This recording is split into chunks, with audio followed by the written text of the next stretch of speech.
Assalamualaikum warahmatullahi wabarakatuh. Hello guys, my name is Tsabita Utami Kadapi from 5D. In this video, I will explain the materials about vowels monopthongs.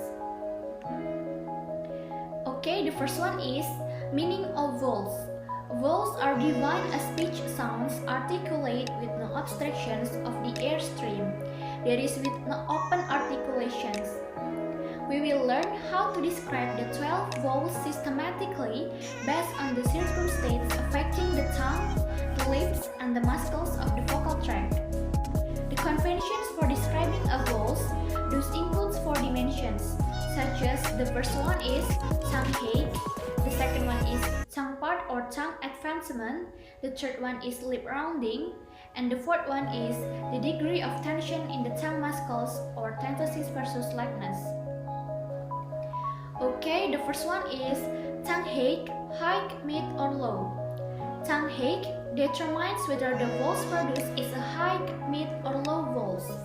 The high vowels e, u, and are made with the tongue raised high, while the mid vowels e, o, and are made with the tongue raised up to its mid height. The vowels a is sometimes described as lower mid vowels because the tongue raised slightly lower than it is when producing mid vowels. The low vowels a and then focus on the tongue raised low. Okay, focus on your own vowels productions and locate your tongue when you pronounce the high vowels e and u. You can see at the figure 2. Then try to visualize the height of your tongue when you pronounce the mid vowels e and o. You can see at the figure 3. Finally, while maintaining the visualizations, focus on the tongue height when you pronounce a and e. You can see at the figure 4. The second one is tongue part, front, central, or back. While tongue height informs the elevation of the tongue parts follows immediately to inform which part of the tongue that elevates. This particular vowels identifications determines whether the vowels produced is a front, central, or back vowels. The front vowels e,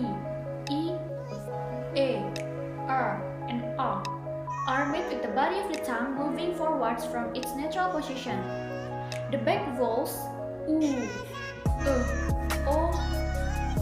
o, and a are made with the body of the tongue moving backward from its natural position. And the last is the natural vowels e and a are made with the tongue stays in its natural position. The third one is lip rounding, rounded versus unrounded. The lips help shape the characteristic of a vowels. When we produce the vowels u, o, and o, the lips are rounded. When you produce the vowels e, r, a, and a, the lips are rounded or spread. The last one is tentosis versus lightness. The state of the tongue root determines the environment of the tongue that causes it to become tense or relaxed. In the study of vowels, we learned that the tension in the tongue muscles contribute to the vowels produced being tense or lax. Tense vowels are generally longer than lax vowels. The contrast between tense and lax vowels is the following word pairs of vowels that we can tell apart distinctively. Tense e, u, o. Lax e, r, o. The rest of English vowels a, are lax.